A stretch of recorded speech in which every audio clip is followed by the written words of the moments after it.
அடுத்தது ஃபோக்கஸ் கொஞ்சம் சரி பண்ணணும்.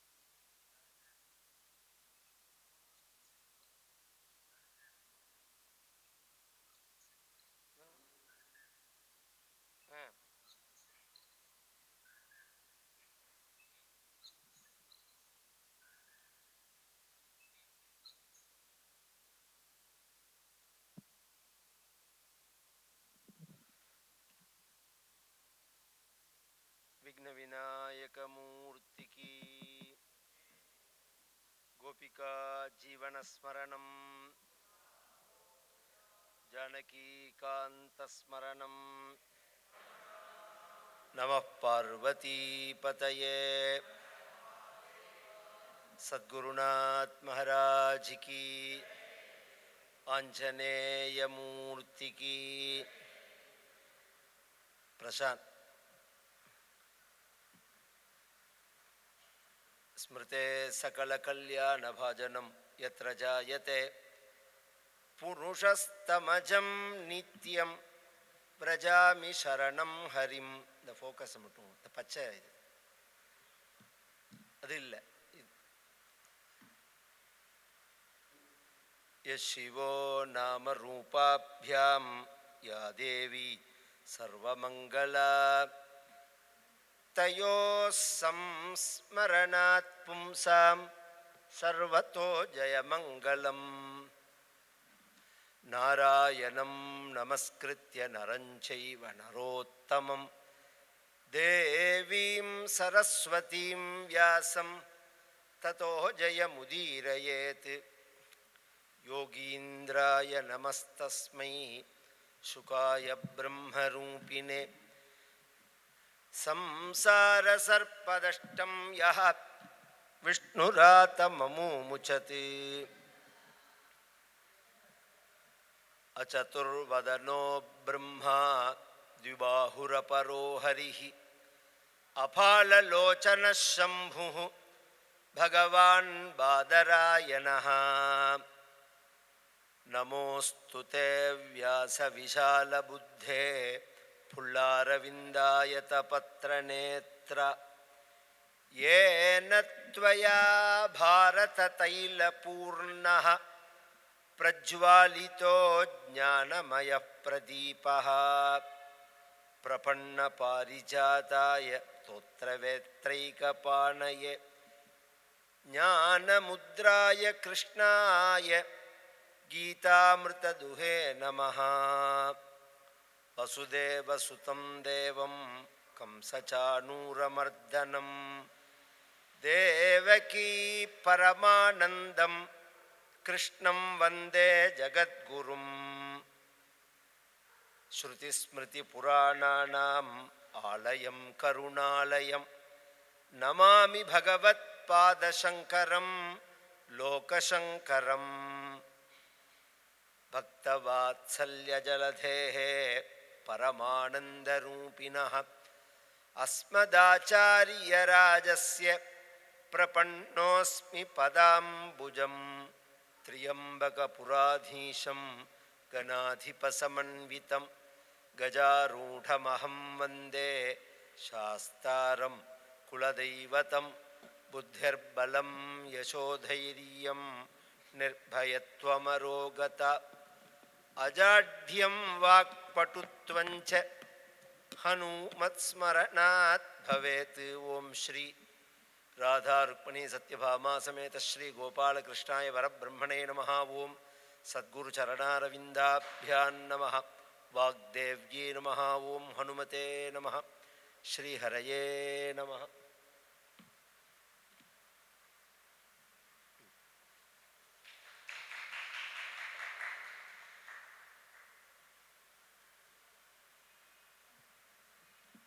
பராசரியவச்ச சரோஜமமலம் கீதார்த்தகந்தோத்கடம் நானாக்யானககேசரம் ஹரிகதா சம்போதனாபோதிதம் லோகே சஜ்ஜன ஷட்பதைः அஹரஹः பேபீயமானம் முதா பூயாத் பாரத பங்கஜம் கலிமல பிரத்வம்சின ஸ்ரேயசே.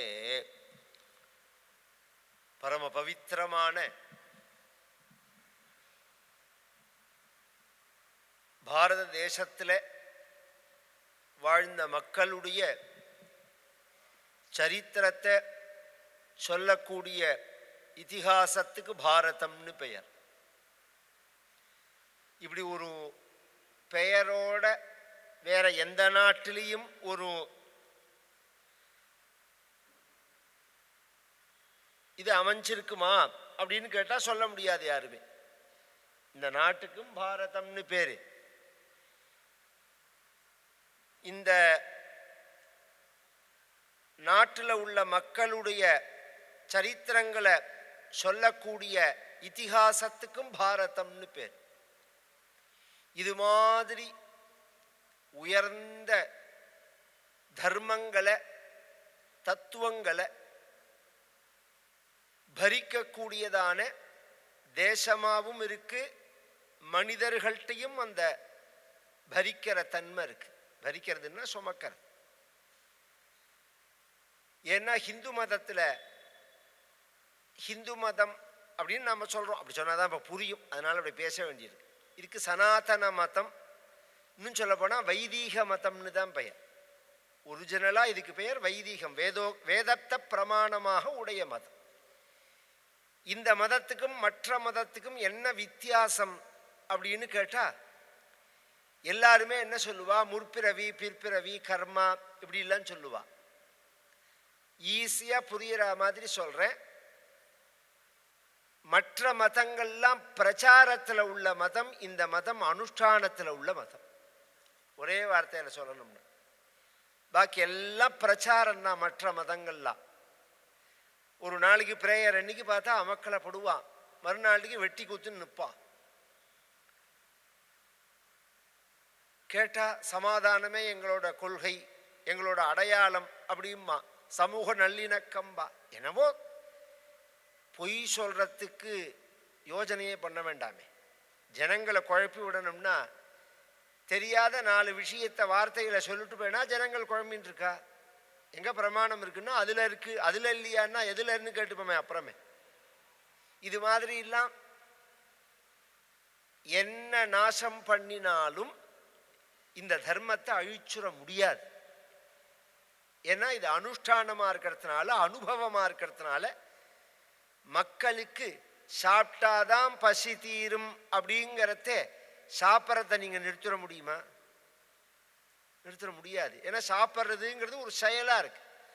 அது மாதிரி இந்த தர்மங்களை செஞ்சாதான் சௌக்கியமாக இருக்க முடியுங்கிறத, இந்த தர்மத்தை நீங்கள் எப்படியாவது தேடின்னு ஜனங்கள் வந்துடுவா.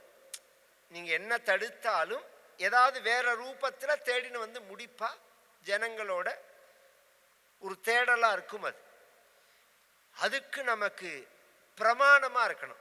தடுமாறி பாதை இல்லாத ஒரு வழியில் ஏறி மலைக்கு வரத்துக்கு பதிலாக நல்ல பாதையோடு உள்ள ஒரு வழியை காமிச்சிட்டோம்னா ஜனங்களுக்கு வரத்துக்கு ஈஸி இல்லையா? அதை காமிக்கிறது தான் சாஸ்திரங்கள்லாம். நம்ம சாஸ்திரங்கள்லாம் அப்படி தான் காமிக்கிறது. அப்படி வாழ்ந்த மக்களுடைய சரித்திரங்கள் அதுதான் நமக்கு பிரமாணம். ஏன்னா எல்லாருடைய வாழ்க்கையிலையும் இக்கட்டான, சங்கடமான, கஷ்டமான, துக்கமான சூழ்நிலை உண்டு. பெரும்பாலும் என்னாலும் என்ன பண்ணுவோம், அந்த சமயத்தில் எல்லாத்தையுமே விட்டுடுவான். ஆச்சாரமோ அனுஷ்டானமோ தர்மமோ தானமோ கருணையோ நான் என்ன பார்த்துக்கணும்பா, முதல்ல நான் தான் அப்படிம்பா. இந்த பாரதம் சொல்ற விஷயம் பாரத சாவித்திரின்னு பேர். இந்த பாரதத்தில் உள்ள சாரங்கள் எல்லாம் தொகுத்து பாரத சாவித்திரின்னு பண்ணியிருக்கார் வியாசரே. அதுல ஒரு விஷயத்துல ஒரு ஸ்லோகத்துல சொல்றார், ந ஜாது காமான்ன பயான்ன லோபாத் தர்மம் த்யஜேத் ஜீவிதஸ்யாபி ஹேதோஹ நித்யோ தர்மஹ சுகதுக்கே த்வநித்யே ஜீவோ நித்யோ ஹேதுரஸ்ய த்வநித்யஹ. நச்சாது காமான் பயான் லோபாத். ஒருத்தன் தர்மத்தை விடுறதா இருந்தா இந்த 3 தர்மம்னா சுபாவம், இந்த 3 நாள தான் விடுவான். காமாத்து பயாத்து லோபாத்து. காமத்தினால ஆசையினால விடுவான், தர்மத்தை மீறுவான், சுபாவத்தை மாறுவான். பயத்தினால சுபாவம் தர்மத்தை விடுவான். லோபித்தனத்தினால தர்மத்தை விடுவான். தர்மம் தெஜேத் ஜீவிதஸ்யாபி ஹேதோஹோ. அப்படி விடக்கூடாது. ஏன்? நித்தியோ தர்மஹா. இந்த தர்மமானது நித்தியமானது. சுகதுக்கம்னு இந்த தர்மத்தை விட்டுட்டு நீ எதை அடையணும் அல்லது எது உன்னை விட்டு போகணும்னு நினைக்கிறையோ அது நித்தியமானது இல்லை. சுகதுக்கே தூ அனித்திய. சுகமோ துக்கமோ அனித்தியம்னா நிரந்தரமானது கிடையாது. இப்போ ஒரு 10 நாள் முன்னாடி பரியந்தம் வெயில்ல நின்னா தேவையில்லைன்னு இருந்தது உடம்பு. இப்போ வேர்க்க ஆரம்பிச்சிருக்கு. ஃபேன் இருந்தால் தேவையில்லைன்னு இருக்கு. 100 மாதம் போச்சுன்னா ஏசி இருந்தால் தேவையில்லைன்னு இருக்கு. 1 மாதம் முன்னாடி ஏசி போட்டுக்கோங்கன்னா யாரா போடுவாளோ? தமிழ்நாடே அதிசயமாக இருந்து ஒரு திடீர்னு ஒரு சைக்ளோன் மாதிரி ஃபார்ம் ஆகி அது என்னென்ன நகராமல் தமிழ்நாடே பார்த்தா ஊட்டி மாதிரி இருந்தது. எங்கே பார்த்தாலும் அவ்வளோ ஜில்லிப்பு, எல்லா இடத்துலையும் அவ்வளோ ஜில்லிப்பு. இப்போ கால சூழ்நிலை அப்படி தானே இருக்கு. பருவங்கள் காலங்கள் மாறுறது. ஒரு சமயம் குளிர்ச்சியாக இருக்குது, ஒரு சமயம் ஹிதமாக இருக்குது, ஒரு சமயம் சூடாக இருக்குது, ஒரு சமயம் சுகமாக இருக்குது, ஒரு சமயம் துக்கமாக இருக்குது, ஒரு சமயம் கோபமாக இருக்குது, ஒரு சமயம் வெறுப்பாக இருக்குது. எதுக்கு இந்த வாழ்க்கை? எதுக்கு இத்தனை மண்ணாடணும்? அதுவும் நன்றி கட்ட இந்த குடும்பங்களுக்கெல்லாம் எதுக்கு செய்யணும்? இதை பற்றின வேல்யூவே தெரியாது. நாம் வாழற காலத்துக்குள்ள என்ன முடியுமோ அந்த தர்மத்தை நான் இன்னைக்கு சொல்லலையா? செத்தப்புறம் செய்யறதெல்லாம் 2ஆம் பட்சம். தசதானம், பஞ்சதானம், அந்த தானம், இஞ்ச தானம் இதெல்லாம் 2ஆம் பட்சம். அது செய்யறது விசேஷம்தான். மேக்சிமம் நாம் உயிரோடு இருக்கிறதேவே சாஸ்திரங்கள்ல என்ன புண்ணிய காரியங்கள் சொல்லியிருக்கோ எல்லாத்தையும் செஞ்சுடணும். எல்லாத்தையும் செஞ்சுடணும். இன்னொருத்தர் செய்வா நமக்காகங்கிறதையே விட்டுடணும். புண்ணிய நதிகளில் ஸ்நானமா, க்ஷேத்திர தரிசனமா, தானங்களா, விரதங்களா, அனுஷ்டானம் பண்ணுறதா எல்லாம் நாமே பண்ணிக்கலாம். அத்தனைக்கு பலன் உண்டு.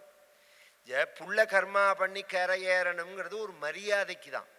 அது முதல்ல புரிஞ்சுக்கோங்க எல்லாருமே. புள்ள கர்மா பண்ணி கரையேறணுங்கிறது ஒரு மரியாதை, சாஸ்திர மரியாதை. அது அப்போ புள்ள இல்லாதவெல்லாம் கரையாதவான்னு அர்த்தமா? இல்லை கரையேற முடியாதுன்னு அர்த்தமா? ஞானம் வந்தால் புண்ணியம் இருந்தால் எல்லாருமே கரையேறலாம். அதுதான் அடிப்படை விஷயம். அதுக்குள்ளதை நாம் நீ ஒன்றுமே பண்ணாமல் புள்ள கர்மா பண்ணதுனால கரையேறிடுவேன்? நீ ஒன்றுமே பண்ணலை, ஒரு புண்ணிய காரியம் பண்ணலை, ஒரு பூஜை பண்ணலை, ஒரு ஜபம் பண்ணலை, ஒரு விரதானுஷ்டானம் பண்ணலை.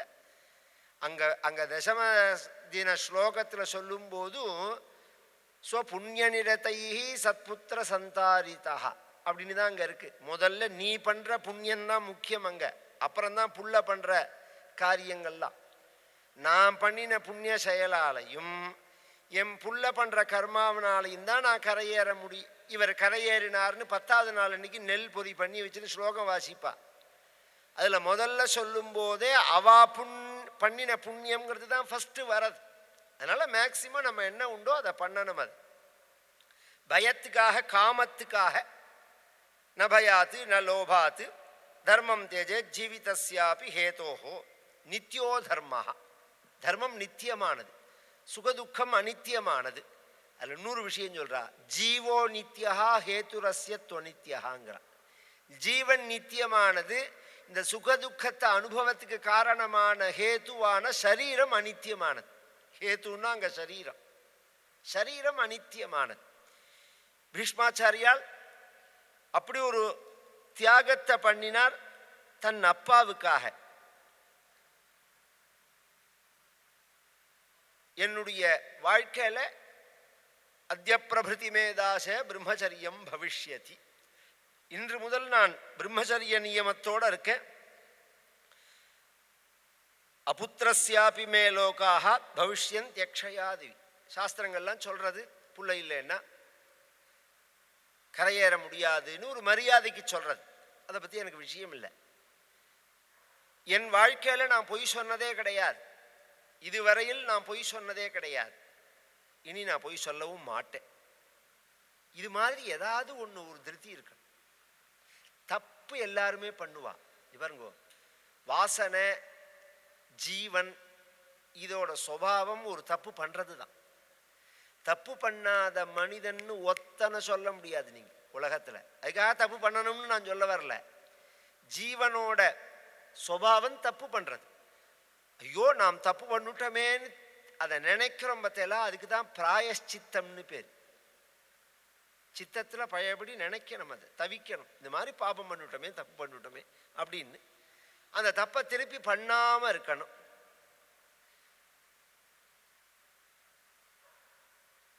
ஒரு பொய் சொல்ல தப்பு பண்ணிவிடலாம், பொய் சொல்ல மாட்டேன்னு சொல்லலாம். நான் தப்பு பண்ணாலும் ஆமாம் சார் நான் தப்பு பண்ணினேன் அப்படின்னு ஒத்துண்டா அது உயர்ந்த குணம் இல்லையா? அது பொய் சொல்லாமல் இருக்கிறதுங்கிறது உயர்ந்த குணம்.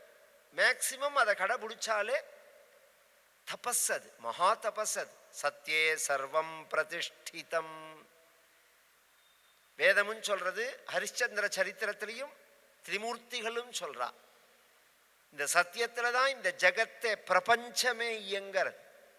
அந்தந்த கிரகங்கள் அது அதனுடைய பாதையை விட்டு நகராம கரெக்டா வேலை செய்யறதுன்னா நீங்களா நானா காரணம்? சத்தியம்தான் காரணம். அதனால என்னுடைய வாழ்க்கையில பொய் சொன்னதில்லை, இனி பொய் சொல்ல மாட்டேன்.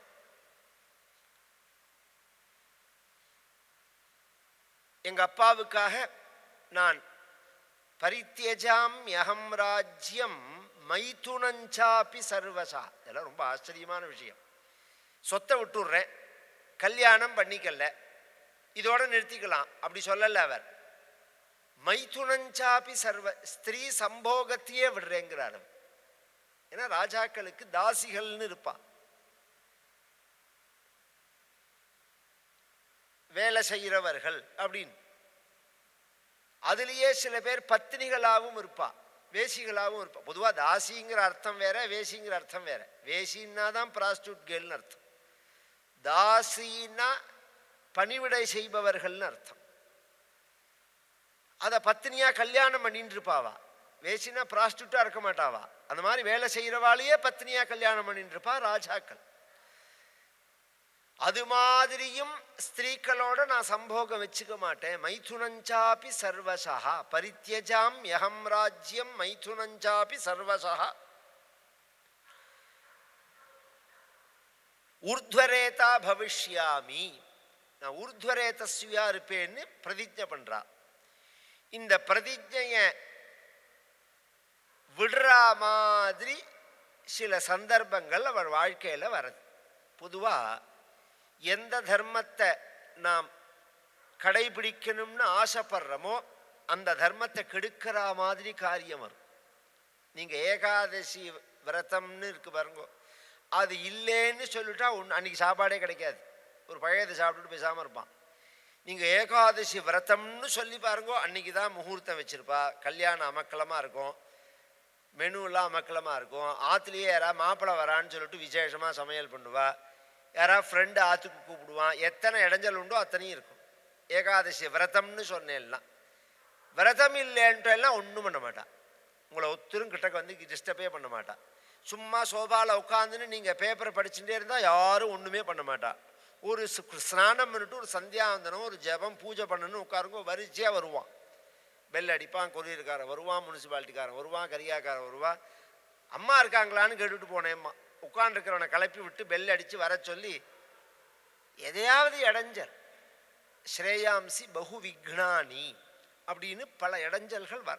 அதில் கோபத்தையும் அடையக்கூடாது. அதனால தான் நம்ம பெரியவாள்லாம் இந்த புடுங்களே வேண்டாம்னு வீட்டை விட்டு வெளியில் போயிடுவா. இந்த ஜபம் பூஜை பாராயணத்துக்கெல்லாம் எங்கேயாவது ஒரு ஏகாந்தமான மரத்தடி, நதி தீரம், கிராமங்கள்லாம் பஜனை மடம்னு கட்டியிருப்பா. இந்த தாமிரபரணி காவேரி ரெண்டு நதிக்கரையில் வாழ்ந்தவாளுக்கு நான் சொல்கிறது புரியும். அனுஷ்டான அந்த ஜலத்தில் அனுஷ்டானம் பண்ணிட்டு கரையிலேயே ஜபம் பண்ணுறதுக்கு ஒரு மண்டபம் இருக்கும் எல்லா கிராமத்துலேயும் பார்த்து எல்லாம். அங்கே ஒரு பிள்ளையார் கோவில் இருக்கும், ஒரு அரச மரம் இருக்கும். ஸ்நானம் பண்ணிவிட்டு அந்த பிள்ளையாருக்கு ஒரு அபிஷேகம் பண்ணி அஸ்வத்த பிரதட்சணம் பண்ணி சூரிய நமஸ்காரம் பண்ணி, இன்னும் எனக்கு தெரிஞ்சு வேஷ்டி எல்லாம் உணர்த்துறதுக்கு இடங்கள்லாம் உண்டு. வேஷ்டி உணர்த்துறதுக்கு இடம் வச்சிருப்பா அந்த இடத்துல. வேஷ்டி எல்லாம் உணர்த்திட்டு அனுஷ்டானத்தை முடிச்சுட்டு 10:30 மணிக்கு கிளம்புவா தீர்த்தத்தை எடுத்துட்டு. 9 மணி 10:30 மணிக்கு கிளம்பி ஆற்றுல வந்து சந்தனம் அரைச்சி சிவபூஜை பண்ணி இப்படிலாம் இருக்க முடியும். நான் என்ன சொல்கிறேன், 800 கோடி பேர் இருக்கா. 800 கோடி பேரையும் நாங்கள் இப்படி இருக்கோன்னு சொல்லலை. 800 கோடி பேராலையும் இப்படி இருக்க முடியாது. இதை பற்றின ருச்சி உள்ளவா இருக்கணும்னு ஆசைப்படுறவாளை பற்றி தானே பேச்சது. ஏன்னா அதுலேருந்து ஃபில்டர் ஆகி தானே வரது. அது மேலே மேலே பரிணாம வளர்ச்சியில் வரத்தே தான் அப்படி வரும். அது மாதிரி உள்ளவா அப்படி தங்குவா அங்கே போய். அந்த மாதிரி நாம் ஒரு திருதி எடுக்கும்போது சில பரீட்சைகள், இது பரீட்சை. தெய்வம் என்னை சோதிச்சு பார்க்கறதும்பா அந்த காலத்தில். சோதனைனா பரீட்சைன்னு அர்த்தம். என்னை ஏன் இப்படி சோதிக்கிறதுன்னு தெரியலேம்பா. பாருங்கோ, பரீட்சையே யாருக்கு? படித்தவனுக்கு தான். படிச்சிருந்தாதான் உங்களுக்கு பரீட்சையே. படிக்கலைன்னா பேப்பரே வேஸ்டாக போயிடுமேன்னு திருப்பி கொடுத்துட்டு வந்துடுவான். அவனுக்கு இந்த அறகுறையா படித்தவனுக்கு படபடப்பு இருக்கும். நன்னா படித்தவன் தைரியமாக இருப்பான், படிக்காதவனும் தைரியமாக இருப்பான்.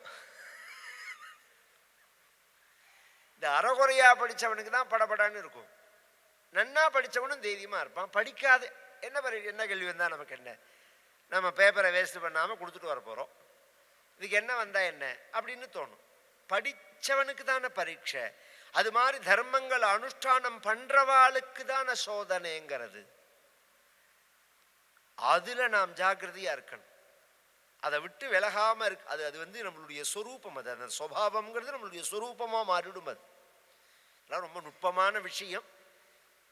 இதை நாங்கள் பலப்படுத்துறதுக்கு தான் இந்த மாதிரி சரித்திரங்கள்லாம் சொல்கிறது. அது மாதிரி மனுஷிய சமூகத்தில் யாரோ ஒருத்தர் 2 பேருக்கு அந்த சிந்தனைகள், நல்ல சிந்தனைகள் தோணும் போது அதை பலப்படுத்துறதுக்காக பீஷ்மாச்சாரியாளுக்கு அது மாதிரி ஃபஸ்ட்டு வந்தது அவருடைய குருநாதர் மூலமாக.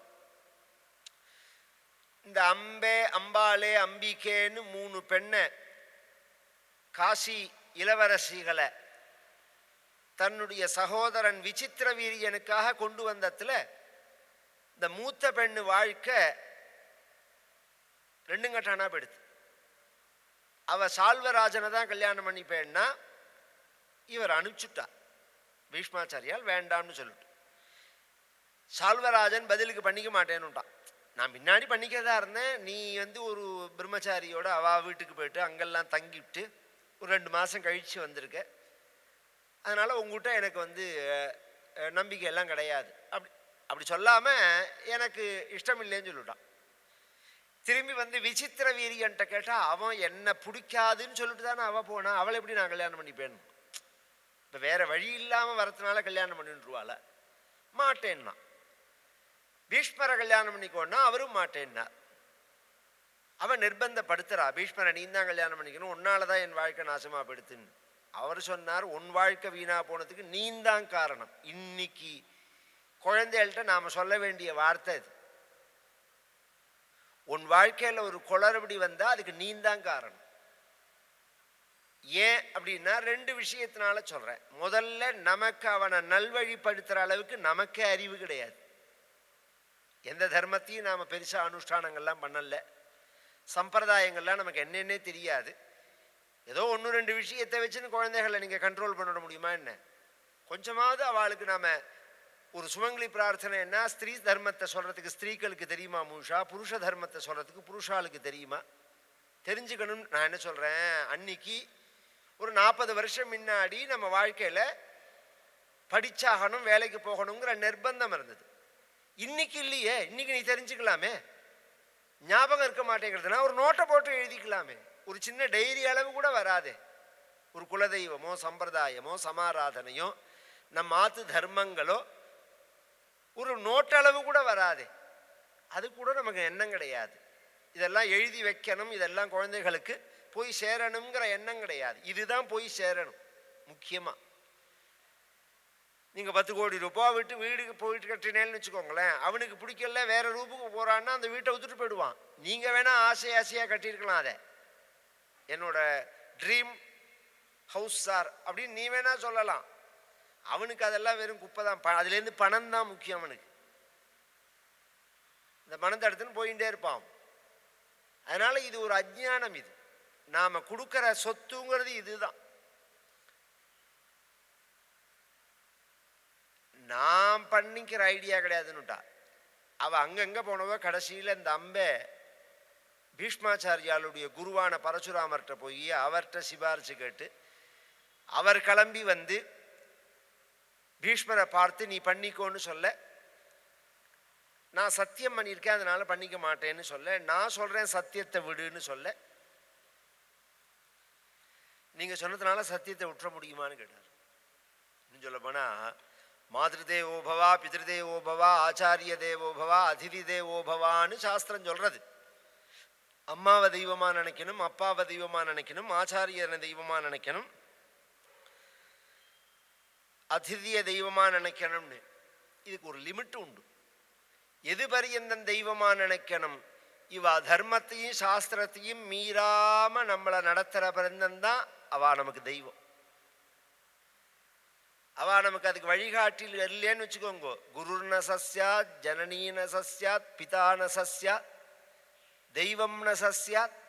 பாகவதத்துல பஞ்சமஸ்கந்தத்துல ரிஷபதேவர் சொல்றார், அப்பா அப்பா கிடையாது, அம்மா அம்மா கிடையாது, குரு குரு கிடையாது. ஒரு கால் தெய்வமே நல்ல வழியை காமிக்கல் என்ன தெய்வம் தெய்வம் கிடையாதுங்கிறார். இன்னைக்கு புதுசா ஒரு ட்ரெண்டு. என்ன ட்ரெண்டு? இந்த ஒரு காலத்துல நாஸ்திகவாதிகள்னு சொல்றதுல பெருமையா இருந்தது. அதுக்கப்புறம் நாங்க சோஷலிசம் அப்படிங்கிறதுல பெருமையா இருந்தது. அப்புறம் சேவை பண்றவர்கள் அப்படின்னு சொல்றதுல பெருமையா இருந்தது. இப்ப எப்படி இருக்குன்னா, அந்த வழியில வந்தவா எவன் பேட்டி கொடுத்தாலும் பார்த்தேன்னா ஒரு புத்தர் சிலையை வச்சுட்டு இருப்பான். ஒரு ராமர் கிருஷ்ணர் இத்தியாதி படங்கள்லாம் வச்சுட்டு இருக்க மாட்டான். நெத்தியில ஒன்றும் விட்டுக்க மாட்டாவாள்லாம். இதுல ஒரு வயத்தரச்சல் எனக்கு என்னன்னா,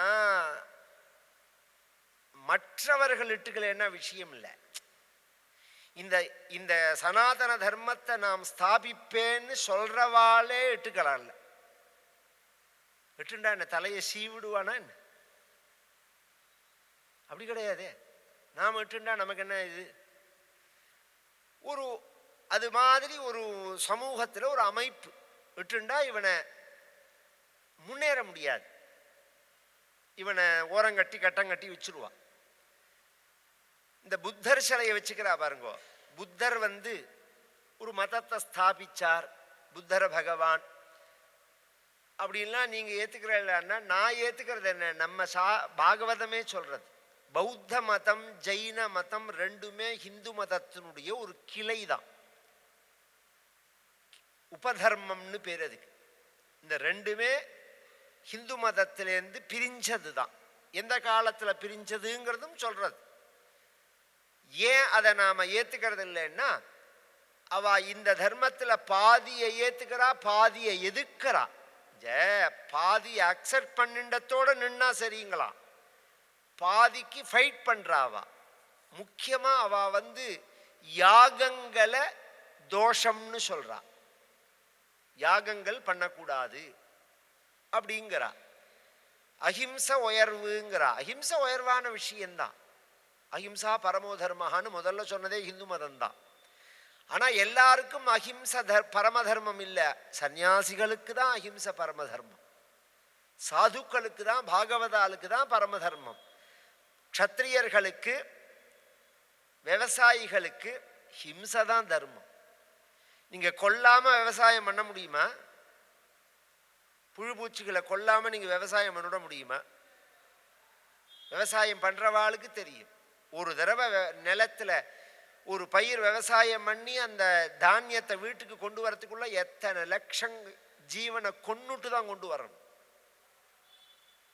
ஏன்னா உழறது, நடக்கிறது, நாற்று நடுறது, எரிதளிக்கிறது, திருப்பி பூச்சி மருந்து அடிக்கிறது, எத்தனை எத்தனை ஜீவனை கொள்றோம் நாம். அதுல எங்க இருக்கு கொல்லாமை? எங்க இருக்கு?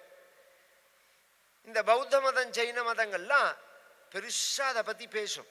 ஆனா நான் கவனிச்ச பிறந்த இந்த பௌத்த மதம் சுப்பிரசித்தமா இருக்கிற சைனால தான் ஹிம்சை பிரசித்தமா இருக்கு.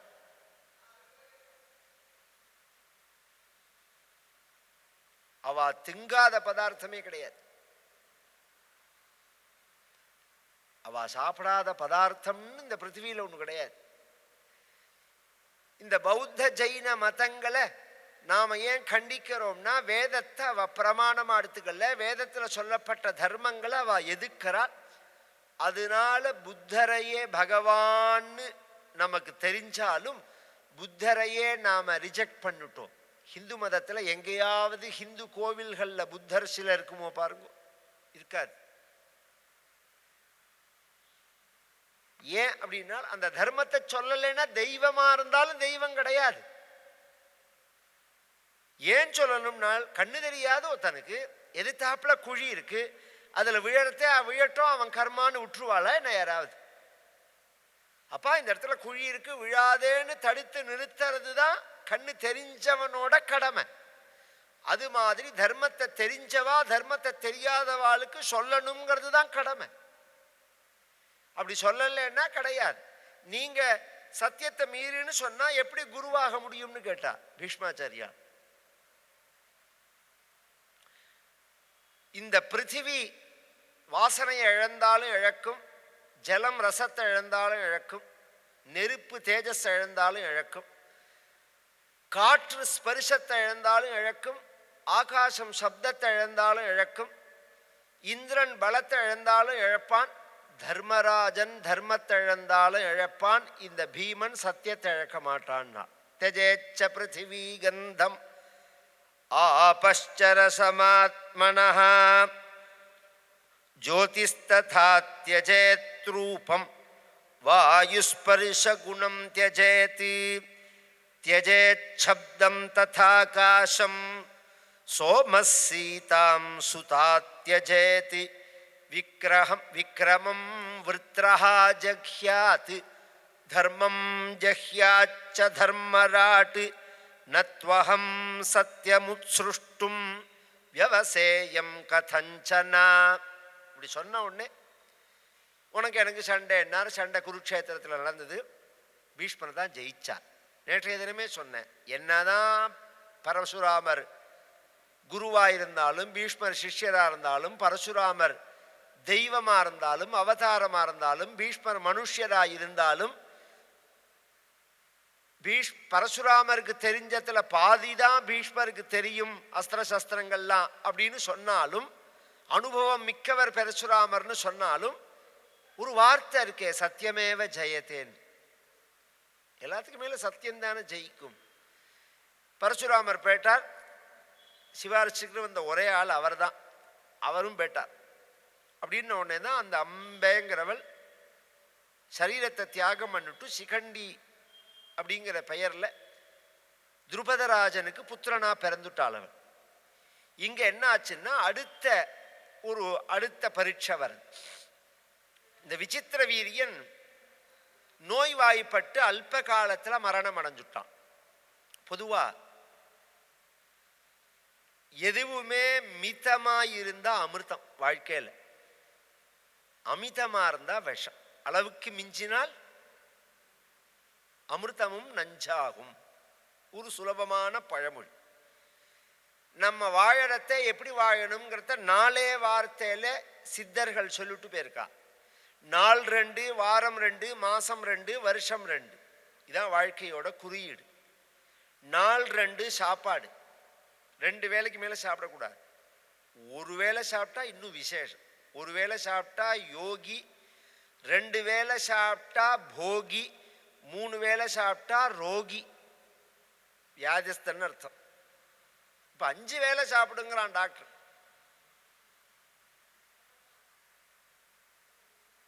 நாள் 2, வாரம் 2. என்ன தேய்ச்சிக்கணும் உடம்பு? அப்பதான் கரெக்டாக இருக்கும். இல்லைன்னா அந்த அப்படியே பைத்தியம் பிடிச்ச மாதிரி ஒரு மனோநிலை, முடிவெடுக்க முடியாத ஒரு மனோநிலை. சுத்தி வேற. சாஸ்திரத்தில் திரும்ப திரும்ப சுத்திய எண்ணெய் தேய்ச்சிக்கிறது உடம்புக்கு நல்லதுங்கிறதுனால மட்டும் இல்லை. இப்போ கங்காதி புண்ணிய நதிகள்லாம் நாம் ஸ்நானம் பண்ணுறதுக்கு ஈக்குவல் எண்ணெய் தேய்ச்சிக்கிறது. எண்ணெய் தேய்ச்சின்னா பவித்திரமானது தைல ஸ்நானம்ங்கிறது. அதனால தான் சுப காரியங்களில் எண்ணெய் தேய்ச்சிக்கிறத வச்சிருக்கு. இன்னும் உங்களுக்கு புரியுற மாதிரி சொல்கிறேன். கல்யாணத்து அன்னைக்கு எண்ணெய் தேய்ச்சிக்கணும். தீபாவளி அன்னைக்கு எண்ணெய் தேய்ச்சிக்கிற மாதிரி கல்யாணத்து அன்னைக்கு எண்ணெய் தேய்ச்சிக்கணும். 13வது நாள் சுபஸ்வீகாரம் முடிஞ்ச உடனே 14வது நாள் எண்ணெய் தேய்ச்சிக்கணும். பிதிர்காரியமோ மாது காரியமோ முடிஞ்ச உடனே எண்ணெய் தேய்ச்சிக்கணும். எண்ணெய் தேய்ச்சின்னா தான் சுத்தி வரும். இதெல்லாம் நடைமுறையில் உள்ளது. வாரம் 2 மாசம் 2 மைதுனம் கிரக தர்மத்தில் கிரகஸ்த தர்மத்தில் இருக்கிறது. வருஷம் 2ங்கிறது பேதி சாப்பிட்றது, வயர் கிளீனாக இருக்கிறதுக்கு சாப்பிட்றது. வருஷத்துக்கு 2 தடவை சாப்பிட்டுடும், வயர் கிளீனாக இருக்கணும். இப்படி இருந்தால் ஆரோக்கியமாக இருக்கும் உடம்பு. நம்ம சாப்பிட்டா அந்த குடலை உறிஞ்ச வேண்டாம அப்படின்னா இருக்கணும் உடம்பு. இவன் எதுக்கு இத்தனையும் சொல்றேன்னா, விசித்திர வீரியன் அதீதமான காமியா இருந்ததுனால அல்பாயுசுல போயிட்டான். அதான் விஷயம். அதுக்காக தான் இத்தனையும் சொல்றது. ஏற்கனவே பலகீனவன், இதுல காமத்தினால வேற போயிட்டான். குழந்தையும் பிறக்கல. அப்ப என்ன பண்ணினால், சத்யவதி ஜானாமி த்வயி தர்மஜ்ஞ சத்யம் சத்ய பராக்கிரமா இச்சன் ஸ்ரஜேதா ஸ்திரீன் லோகானே அந்யாம் ஸ்துவம் வைன தேஜசி ஆபத்தர்மம் துவமாவேக்ஷ்ய வஹ பைதாமஹீதுரம் லாலப்யமானாம் தாமேவம் கிருபணாம் புத்திரகிருத்ரிணீம். தர்மமான ராஜ பரம்பரை நிற்கக்கூடாதுங்கிறதுக்காக தன்னுடைய மூத்த பையனா உள்ள பீஷ்மரை கூட்டு 2 யோஜனை சொல்றா சத்யவதி. நீ கல்யாணம் பண்ணிக்காம போனதுக்கு காரணம் நான் தான். எங்க அப்பா தான் உங்ககிட்ட சத்தியம் கேட்டதுனால நீ சத்தியம் பண்ணி கொடுத்த. இப்ப அந்த சத்தியத்தை நான் வாபஸ் வாங்கிக்கிறேன், நான் விட்டுறேன். எனக்காக நீ ஒன்று பண்ணணும். ஒன்றும் சாஸ்திரங்கள்ல வம்ச விருத்திக்காக கவனிச்சு கவனமா கேட்கணும். தப்பு தப்பா மனசுல வாங்கிண்டா தப்பு தப்பா தான் தோணும். ஒரு 4 பேர் இருக்கா அண்ணா தம்பின்னா, அண்ணா காலமாயிட்டார், அவருக்கு குழந்தை இல்லை அப்படின்னு சொன்னா தம்பி மூலமா குழந்தை பிறக்கலாம்னு சொல்லியிருக்குன்னா, நீங்க நினைக்கிற மாதிரி சரீர தர்மம் கிடையாது. இப்ப இன்னைக்குமே இன்னும் கொஞ்ச நாள்ல இந்த ஏகப்பட்ட குளறுபடி வரப்போறது. அதுல ஒரு குளறுபடியை சொல்றேன் நான். எனக்கு பிறக்கிற புள்ள இளையராஜா மாதிரி மியூசிக் டைரக்டரா இருக்கணும், சச்சின் டெண்டுல்கர் மாதிரி கிரிக்கெட் விளையாடுறவனா இருக்கணும், செஸ் ஆனந்த் மாதிரி மேதையா இருக்கணும். இத்தனையோட சேர்த்தா என்னென்ன வேணுமோ, இந்த ஐஸ்கிரீம் கடையில் எல்லா ஐஸ்கிரீமையும் கலந்து கொடுப்பாம தெரியல, அது மாதிரி உங்களுக்கு குழந்தையே தயார் பண்ணி கொடுக்குற டெக்னாலஜி வரப்போகிறது. அதுக்குள்ளதை பண்ணின்னு இருக்கான். அவியல்னு நம்ம சொல்லுவோம், அதை பெருசா பெருமையா சொல்றோம், அவியல்னு சொல்றது. அதுக்குள்ள வேலையெல்லாம் நடந்துட்டு இருக்கு. பெத்துண்டவாளும் இருக்கா, பெத்துக்க ஆரம்பிச்சுட்டா. அது மாதிரி எல்லாம் வெளிநாட்டுல எல்லாம் இப்பயே நான் சொல்றது அப்படியே கேட்டுக்கோங்க. ஏன்னா விழிப்புணர்ச்சிக்காக சொல்றேன். ஸ்திரீக்கோ புமானுக்கோ குழந்தை இல்லைன்னு சொல்லிட்டு அந்த சம்பந்தப்பட்ட இடங்களுக்கு போகும்போது இவாளுக்கு குழந்தைக்கு உள்ள அந்த அணுவோ அல்லது எக்கோ இல்லைன்னா அவ அதை நாங்கள் சரி பண்றோம்னு சொல்லுவா. உண்மையில பெரும்பாலா உள்ளவா அப்படி பண்றதில்லை. ஒருத்தர் 2 பேர் தான் நல்லவாளா உள்ளவா. ஏற்கனவே எக்கோ இதுவோ வாங்கி வச்சிருப்பா, செம்மோ, அதை எடுத்து உங்களுக்கு தெரியாம மிக்ஸ் பண்ணிடுவாது. அப்படிதான் நடக்கிறது. இதெல்லாம் பெரிய லெவல்ல இருக்கிற விஷயங்கள் நடக்கிறது சத்தியம். எல்லாரையும் சொல்லலைன்னா. ஒருத்தர் 2 பேர் நல்லவாளும் இருக்கா. அதில் உங்களுக்கு என்ன தெரியும்? யார் குழந்தைன்னு தெரியும்? அது ஒரு குழந்தை இல்லைன்னு போய் வைத்தியம் பண்ணிக்கிறேன். பிறக்கிற குழந்தை உங்கள் குழந்தை தாங்கிறதுக்கு 100% எப்படி நீங்கள் தீர்மானம் பண்ண முடியும்? இப்போ அந்த டிஎன்ஏ டெஸ்ட்ல எல்லாம் மாட்டின்ற வாளும் இருக்கா. அது மாதிரி பிரச்சனை எல்லாம் பண்ணி நாங்கள் என்ன நம்ம சாஸ்திரம் என்ன சொல்றதுன்னா, இது மாதிரி ஒரு குளறுபடிக்கு பரம்பராகதமான அந்த உயிரையே எடுத்து வைக்கலாமே. அதுதான் ஒரு காலத்தில் ரிஷிகள் பண்ணினது. அதைத்தான் இந்த சத்தியவதி சொல்றா. இதுக்கு பிரமாணமா 3-4 விஷயத்தை சொல்றா. இது பின்னாடியும் சொல்ல போறேன், முன்னாடியும் ஒரு தடவை சொல்லிடுறேன். இது பின்னாடி அடுத்த தடவை வரத்தே வரும். குந்தி குழந்தை பெத்துக்கும் போது சகரன்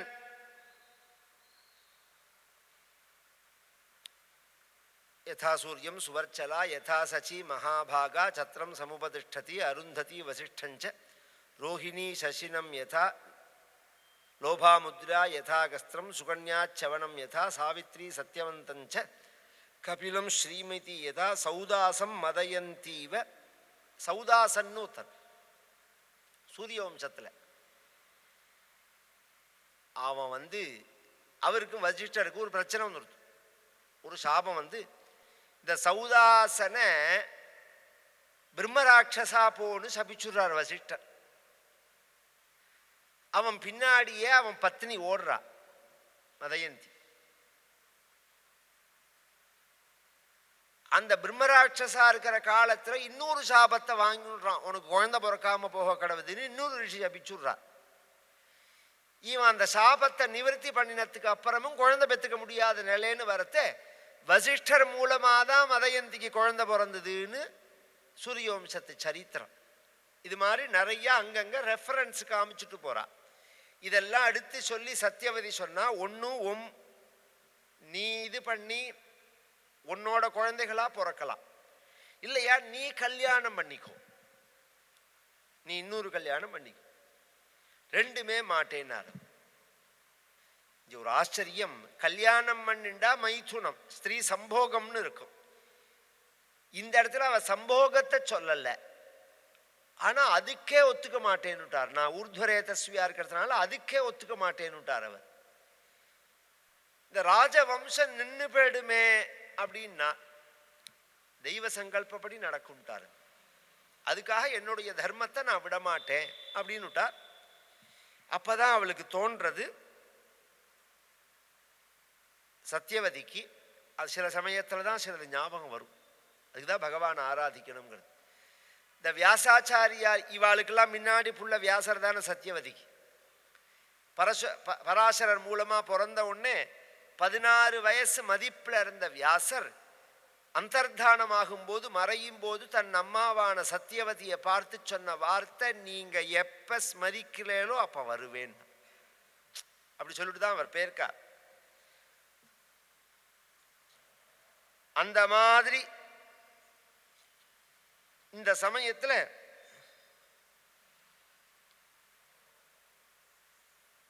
ஒரு சந்தர்ப்பம் வந்த உடனே நினைக்கிறார்.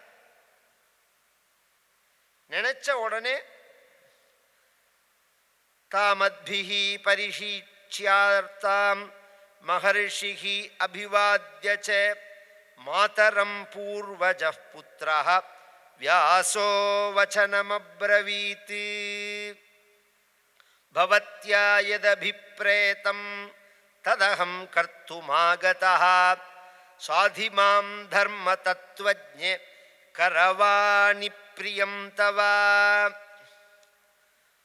பிராதுஹ பபூவாதி விதிதः க்ஷணேன குரு நந்தனா. வியாசா இங்க வருவாய் அப்படின்னு இவள் நினைக்கல. ஒரு பையன் வியாசன் இருக்கானே, அவனை வேணா கூப்பிடலாமோன்னு இவள் நினைச்சால் அடுத்த நிமிஷம் வந்துட்டான். இதுதான் தேவதைகளுக்கு உள்ளதான சக்தி, மகரிஷிக்கு உள்ளதான சக்தி, குருநாதருக்கு உள்ளதான சக்தி. நீங்க நினைப்பேர் அவரே நீங்க போன உடனே பேச்சுவார். அந்த சப்ஜெக்டை நீங்களே கேட்காம பேசுவார். ஒரு சந்தேகம் கேட்கணும்னு பேர் பிரவச்சனம் பண்ணுறேங்கிற பேரில் அந்த சந்தேகத்தை விளக்குற மாதிரி பிரவச்சனம் பண்ணுவா.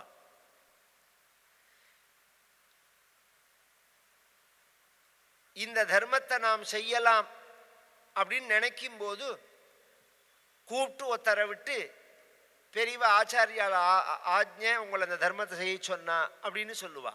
இதெல்லாம் அதுக்கு பாத்திரமானவாளுக்கு தான் புரியும். அது சாதாரண மனுஷியாளுக்கு இந்த விஷயம் புரியாது. அதுக்குன்னு யார் பாத்திரமாயிருக்காலும் ஒரு சின்ன உதாரணம் சொல்றேன். நம்ம பால பெரியவா கோவிந்தபுரம் வந்திருந்தா ஒரு 3 மாசம் 2 மாசம் முன்னாடி. நான் போய் பார்க்கறது போதேந்திரால அதிஷ்டானத்தில் பூஜை நடக்கிறது. பெரியவாளுக்கு பக்கத்தில் நான் உட்காண்டிருக்கேன். ஒரு மணி நேரம் அங்கே அதிஷ்டானத்தில் இருந்தோம் பெரியவாளோட. எனக்கு தோணினது பெரியவாள்கிட்ட நான் பின்னாடியிலேருந்து சொன்னேன், அடுத்த வியாச பூஜை பெரியவா இங்கே இருக்கணும், கோவிந்தபுரத்தில் இருக்கணும், சாதுர்மாசியம் இருந்து பாஷ்ய பாடம் சொல்லணும் எங்களுக்கெல்லாம் அப்படின்னு. உடனே எழுந்துண்டா பெரியவா. வெளியில் வரோம். அந்த நிலப்படி தாண்டின உடனே கோவிந்தபுரம் காரெல்லாம் ஒரு வெத்தலை பாக்க வச்சு கொடுத்தா. அது மேலே ஒரு பத்திரிக்கை மாதிரி இருந்தது, கல்யாண பத்திரிக்கை மாதிரி. அப்படி எடுத்து பார்த்துட்டு தாமோதர தீட்சர் எங்க அப்படின்னு நான் பெரியவா பின்னாடி தான் நின்றுந்தேன். இந்தாங்கன்னு கையில் கொடுத்தா. அதில் என்ன போட்டிருக்குன்னா, கோவிந்தபுரம் பக்தாலாம் பிரார்த்திச்சுக்கிறோம், அடுத்த வருஷம் நீங்கள் இந்த வியாச பூஜை பண்ணணும்னு போட்டிருக்கு. அதை பத்திரிக்கையை அடிச்சு கொண்டு வந்திருக்காவா. அப்படியே எங்கிட்ட இருக்குது. எல்லாரும் வாயால தானே பிரார்த்திச்சுப்பா, பத்திரிக்கையை அடிச்சு கொண்டு வந்திருக்கா. இப்பதான் சொன்னார் இவர்னா. இது எல்லாமே பெரியவாளோட விளையாட்டு தான். உயர்ந்த நிலைக்கு நாம போகணும்னா உயர்ந்தத்தை கிரகிச்சுக்கணும். நீங்க கொண்டு போய் அதுல அல்பத்தை மிஸ்ரம் பண்ணினேன்னா நீங்க கரையேற முடியாது. இதான் அடிப்படை. யார்கிட்ட இருந்தாலும் மனுஷியாலா இருக்கிறதுனால சில தன்மைகள் மிஸ்ரமாகி தான் இருக்கும். அதெல்லாம் விட்டுடணும், கண்ணிலேயே படக்கூடாது. குருநாதால்னா குருநாதா தான், ஆச்சாரியால்னா ஆச்சாரியால் தான், சங்கர சாட்சாத் அப்படின்னு ஆதிசங்கர பரம்பரையில வந்த எல்லாரையுமே நாம சங்கராச்சாரியால தானே அக்செப்ட் பண்றோம். நாம பரமேஸ்வரனா தானே நம்ம பார்க்கிறோம். அப்படிங்கிறது நம்மளுடைய பாவம். அது இப்படி நினைச்ச மாத்திரத்துல வியாசர் வர வியாசரை நமஸ்காரம் பண்றார் அம்மாவுக்கு. இது மாதிரி சூழ்நிலை, இந்த வம்சம் நிற்க கூடாது, உன்னோட அனுகிரகத்தினால இந்த வம்சம் விருத்தியாகணும் அப்படின்ன உடனே ஈப்சிதந்தே வியாசர் சொல்றார், ஈப்சிதந்தே கரிஷ்யாமி திருஷ்டம் ஹேதத் சனாதனம் பிராதுஹு புத்ரான் பிரதாஸ்யாமி மித்ராவுர்ணயோஸ் சமான் சமாகமனமாகாங்க்ஷேதி இதி சோந்தர்ஹிதோ முனிஹி ததோபிகம்ய சா தேவி ஸ்னுஷாம் ரஹசி சம்கதாம். ஈப்சிதந்தே கரிஷ்யாமி திருஷ்டம் ஹேதத் சனாதனம். இந்த சனாதனமான தர்மத்தை, இப்படி ஒரு தர்மம் இருக்கு, இதை உங்க ஆசைப்படி நான் நிறைவேற்றுறேன், சனாதன தர்ம முறைப்படிங்கிறார். கவனிச்சு கேட்கணும். இது மாதிரி இதே சனாதனம்னா தர்மசாஸ்திரப்படி. அந்த தர்மசாஸ்திரத்திலேயே ஒரு ஸ்லோகத்தை சொல்றேன். வாலிய ராமர் ஏன் அடிச்சார் அப்படிங்கிறதுக்கு வாலி கேள்வி கேட்ட போது பகவான் சொன்ன காரணம், அஸ்யத்வம் தரமானஸ்ய சுக்ரீவஸ்ய மகாத்மனஹ ருமாயாம் வர்த்தசே காமாத்து ஸ்னுஷாயாம் பாபகர்ஹச்சித். உன் தம்பியான சுக்ரீவனோட பத்னியோட நீ குடும்பம் நடத்தினியோனோ, அவளை நீ அபகரிச்சுண்டியோனோ, அதனால உன்னை நான் கொன்னேன்னா.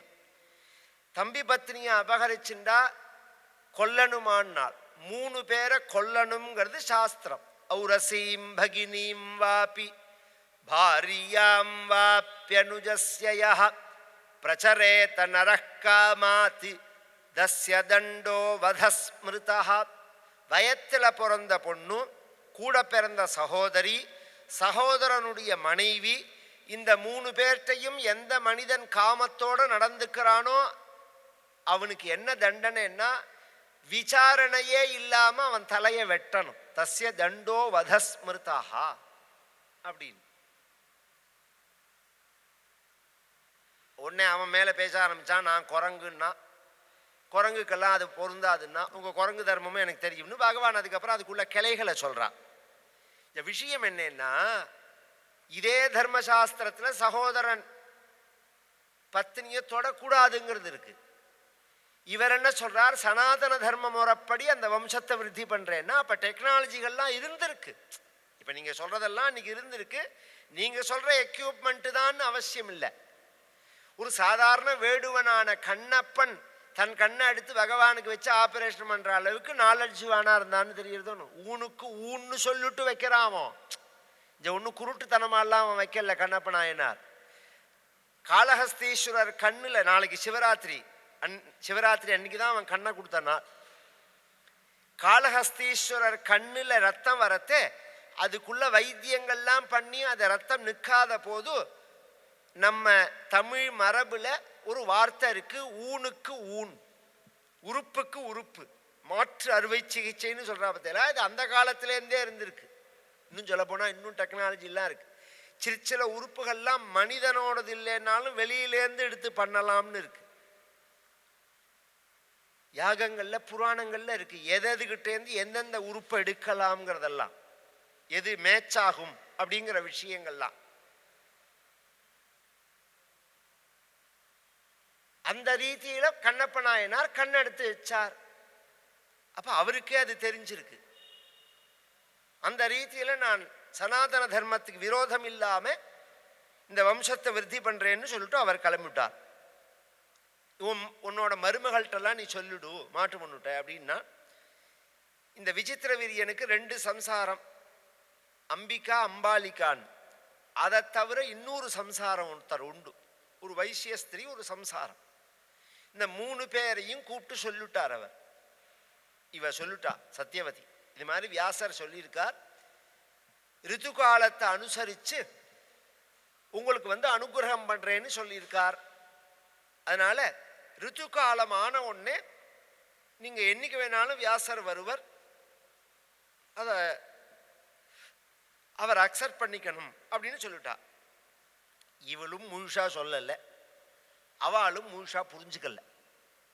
இந்த 3 பேர்ல 2 பேர் புரிஞ்சுக்கல, ஒருத்தர் புரிஞ்சுண்டா. அதான் விஷயம். இந்த அம்பிகா அம்பாலிகா 2 பேரும் புரிஞ்சுக்கல. வியாசர் புத்திரரை கொடுப்பார்னா சரீர சம்சர்க்கம்னு அவன் நினைச்சுட்டான். நினைச்சுண்டு தத சத்யவதி காலே வதும் ஸ்நாதாமிருதௌ ததா சம்வேஷயந்தீம் சயனே சனைஹி வசனமப்ரவீத் கௌசல்யே தேவரஸ்தேஸ்தி சோத்யத்வானுப்ரவேக்ஷ்யசி தஸ்ய கிருஷ்ணஸ்ய கபிலாம் ஜட்டாம் தீப்தே ச லோச்சனே பப்ரூணி சைவ ஸ்மஸ்ரூணி திருஷ்ட்வா தேவின்யமீலிதம் சம்பபூவ தயா சார்த்தம் மாதுஹ பிரியசிகீர்ஷயா. முதல்ல அம்பிகா வீட்டுக்கு வரார். வந்தா வியாசர் எப்படி இருப்பார்? அப்ரஸ்யாமஹா பிங்கஜடா பத்தகலாபா பிராம்சுர்தண்டி கிருஷ்ணமிருகத்வதுப்பரிதானஹான்னு தலை முழுக்க ஜட, தாடி, மீச, மேலே மாந்தோடு, இடுப்பில் ஒரு ஒத்த வஸ்திரம், இது மாதிரி தானே இருப்பார் அவர். அதனால இவள் ஒரு வெறுப்பை அடைஞ்சு வியாசரை வந்த உடனே வாங்கோன்னு சொல்லாம அப்படி இறுக்கி கண்ணை மூடினுட்டான். வியாசரை பார்த்துட்டு இறுக்கி கண்ணை மூடினுட்டான் பிடிக்காத்தனத்தினால. அதுக்கு வியாசர் சொன்னார், எங்க அம்மா சொன்னாங்கிறதுக்காக வந்தேனா, ஆனா நீ எப்படி புரிஞ்சுட்டேன்னு எனக்கு தெரியல. ஆனா எல்லாமே காலம், புத்தி காலானுசாரின்னு அதுக்கு தகுந்த மாதிரி தான் விளைச்சி. உன்னை தொட்டு நான் குழந்தை கொடுக்கறதாவே இல்லை. ஆனா நீ வெறுப்பா கண்ணை மூடின்றதுனால கண்ணு தெரியாத புள்ள பிறப்பான்னு. அடுத்தவ என்ன பண்ணினா அம்பாலிகா, அவரும் வியாசரை பார்த்த உடனே ஒரு மெல்லீஸ் வெள்ளை துணி, வெள்ளை துணியை எடுத்து இப்படி தலையிலேருந்து உடம்பு முழுக்க அப்படி போத்தின்டா லஜ்ஜையினால. ஒரு பரபுருஷனை பார்க்கறதே ஸ்திரீக்கள் வஸ்திரத்தை சரி பண்ணிப்பாங்கிறது பொதுவான விஷயம். இப்ப இவ சரி பண்ணிக்கல, ஏற்கனவே வஸ்திரம் இருக்கு. கவனிச்சு கேட்கணும், அதை ஏற்கனவே புடவை கிடவை எல்லாமே கட்டின்னு இருக்கா. மேல ஒரு வெள்ளை துணியை எடுத்து போட்டுக்கணும்னு யார் சொன்னான்னு புரியல. யாசர் சொன்னா இது புத்தி, அதான் புத்தி தான். இந்த வெள்ளை துணியை போட்டுனதுனால தோல் வெள்ளையா உள்ள பொல்ல பொறப்பான்னு உனக்கு உண்டா. அதுக்குதான் பாண்டுன்னு பேரு. பாண்டுன்னாலே பொதுவா அந்த தோல் வெள்ளையா உள்ள தன்மைக்கு அல்ல, அந்த தோல் வெள்ளையா உள்ள வாளுக்குள்ள பெயர். அது ஒரு வைட்டமின் குறைச்சல் தானே தவிர அது ஒரு வியாதி கிடையாது. இன்னைக்கு எல்லாருமே அதை புரிஞ்சுட்டு இருக்கா. ஒரு ஒரு 75 வருஷம் முன்னாடிலாம் அது ரொம்ப ப்ராப்ளமா இருந்தது. இது மாதிரி உள்ள வாழெல்லாம் ரொம்ப அவமரியாதையா நம்ம நடத்தினோம். ரொம்ப சமூகத்தில் அவ அவமானப்பட்டா அப்படிங்கிறதெல்லாம் உண்மைதான். இதை ஒரு நிவர்த்தியாகாத வியாதிங்கிறதுக்காகவே இன்னைக்கு நீங்க இவாளுக்கெல்லாம் புரியாது. பழைய காலத்துல ஒரு கடை, ஹோட்டல், இது மாதிரி முக்கியமான இடத்துல வாசல்ல ஒரு போர்டு வச்சிருப்பா, பெரும் வியாதியஸ்தர்கள் உள்ளே வரக்கூடாது. யாரா பார்த்திருக்கீங்களா நீங்க? பெரும் வியாதியஸ்தர்கள் உள்ளே வரக்கூடாது அப்படின்னு போர்டு வச்சிருப்பா. இவ ஒரு பெரிய வியாதியா அவ நினைச்சுண்டா. அது வியாதி இல்லைங்கிறது இப்ப நிரூபணம் ஆயிருக்கு. இது ஒரு குறைபாடு. அதுக்கு அடுத்தது மூணாவதா அவளுடைய பாண்டுவனுடைய விசித்திர வீரியனுடைய மூணாவது வைசிய ஸ்திரீ பத்னிட்ட போறான். அவ வைசிய ஸ்திரீ, அவ தாசிங்கிறது வேலை செய்பவள்னு அர்த்தம். அங்க போன உடனே அவ என்ன பண்ணி வச்சிருந்தான்னா, இன்னைக்கு குளிச்சதுலேருந்து கணக்கு வச்சுன்னு இருக்கா. அவ இன்னைக்கு வருவர் நாளைக்கு வருவர்னு சபரி மாதிரி அவ என்ன பண்ணியிருக்கா, வாசம் முழுக்க முழுகி கோலம் போட்டு நல்ல விளக்கு ஏற்றி வச்சு புஷ்பங்கள்லாம் வரிசையா அலங்காரம் பண்ணி வீட்டுக்குள்ள ஒரு ஆசன பலகா போட்டு அர்க்கியம் பாத்தியம் ஆச்சமணியத்துக்கெல்லாம் எடுத்து வச்சு புஷ்பங்கள்லாம் வச்சு பழங்கள்லாம் வச்சு தூப தீபங்கள்லாம் வச்சு வியாசர் வந்த உடனே வாசல்லேருந்து நமஸ்காரம் பண்ணி அந்த பலகால உட்காத்தி வச்சு, நான் அவ்வளோ பாக்கியம் பண்ணியிருக்கேனான்னு கேட்டான். வியாசாச்சாரியாளுடைய கிருபையை அடையறதுக்கு உள்ள பாக்கியம் பண்ணியிருக்கேனா அப்படின்னா அவ சொரூபமா புரிஞ்சுண்டா. இது என்னங்கிறத அவ தான் புரிஞ்சுண்டவ. அதனால வியாசர் சொன்னார், இப்பேற்பட்ட உயர்ந்த சிந்தனையோட கூடின தர்மனிஷ்டையோட கூடின புத்திரன் உனக்கு பிறப்பான். அவர் தான் விதுரர். தர்மராஜரே விதுரரா வர. அதான் ஆச்சரியம். தர்மராஜரே விதுரரா வர வேண்டிய அவசியம் என்ன அப்படின்னா அது ஒரு கிளை கதை.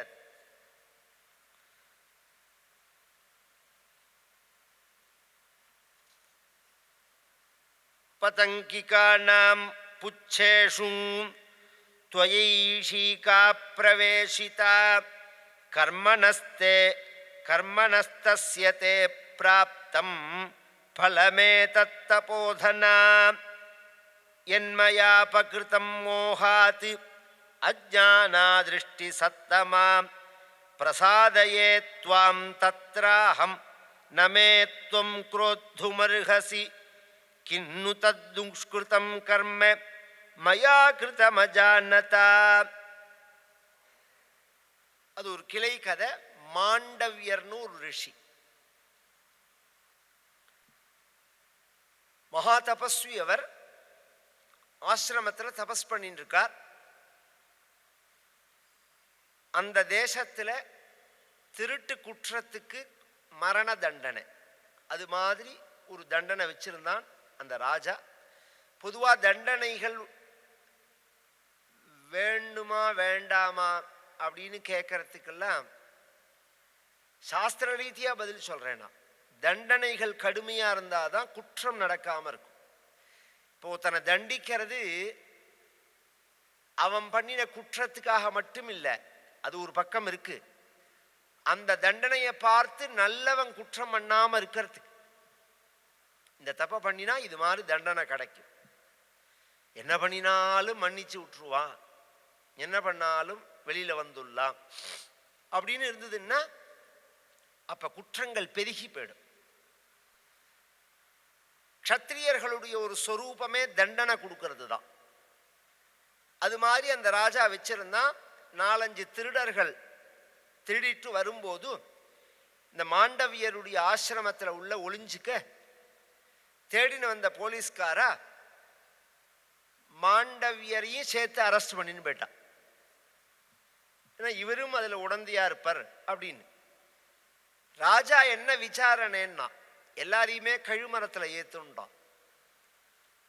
கழுமரம் அப்படிங்கிறது இது உள்பட நம்ம சாஸ்திரத்தில் உள்ளது தான். இதை அந்நிய தேசத்தில் ஒருத்தரை சிலுவைன்னு அவ சொல்றா பத்தியில, அதுக்கு கழுமரம்னு பேர். அது என்ன அப்படின்னா ஒரு மரத்தில், நல்ல உயரமான மரத்தில் தூக்கி நிறுத்தி மார்பிள் ஆணி அடிச்சிருவா. இன்னும் சொல்ல போனா எனக்கு இந்த கதையே அந்த கதையா இருக்குமோன்னு சந்தேகம் ரொம்ப நாளா உண்டு.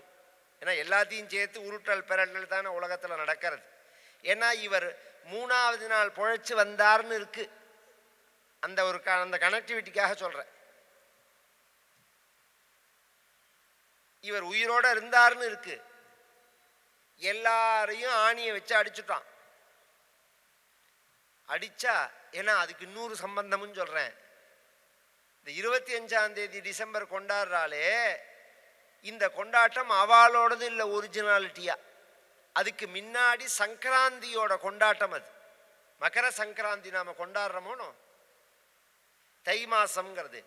தை மாச பிறப்புங்கிறது தை மார்கழி அம்மாவாசை தாண்டின உடனே வந்துடும் மகரம்ங்கிறது.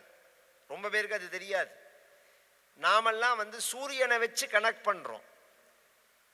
மற்ற தேசங்கள்லாம், நார்த் இந்தியா முதலிய தேசங்கள்லாம் அம்மாவாசையை வச்சு தான் கனெக்ட் பண்ணுவா. அம்மாவாசை தாண்டி எடுத்தோன்னா அடுத்த மாதம் பிறந்தாச்சு. அதனால தான் யுகாதி 15 நாள் முன்னாடி பிறக்கிறது நமக்கு. அப்படிலாம் கனெக்ட் பண்ணுவா. அந்த மாதிரி அந்த சூரியனை கொண்டாடுற பண்டிகையை தான் இவர்கள் பின்னாடி இப்படி மாற்றினார்கள்னு ஒரு ஆர்டிக்கல் இருக்கு, பிரமாணத்தோட உள்ள ஆர்டிக்கல் இருக்கு. அவ அது யார்கிட்டேருந்து இவ அதை எடுத்தான்னு எனக்கு தெரியாது. ஆனால் ஒன்று மட்டும் தீர்மானமாக சொல்லுவேன், எதுவுமே அதில் ஒரிஜினாலிட்டி கிடையாது, எல்லாம் எடுக்கப்பட்டது தாங்கிறதுக்கு இப்போ ஒரு உதாரணம் சொல்கிறேன். இப்போ சமீப காலத்தில் எந்த சர்ச்சுக்கு போனாலும் அங்கே பலிபீடம் இருக்கும், துவஜஸ்தம்பம் இருக்கும், தேர் இருக்கும். கேரளாவில் இன்னும் சில இடத்துல யானைகள் கூட இருக்கு. ஆமாம், உனக்கு ஏது பலிபீடம், உனக்கு ஏது துவஜஸ்தம்பம்னா என்ன, தேர்னா என்ன? அப்போ இது மாதிரி தான் ஒன்றொன்னா ஃப்ராடு நடந்திருக்கு. எதுவுமே ஒரிஜினாலிட்டி கிடையாது. இந்த மாண்டவியர் கதை தான் அதுக்கு மூலமே.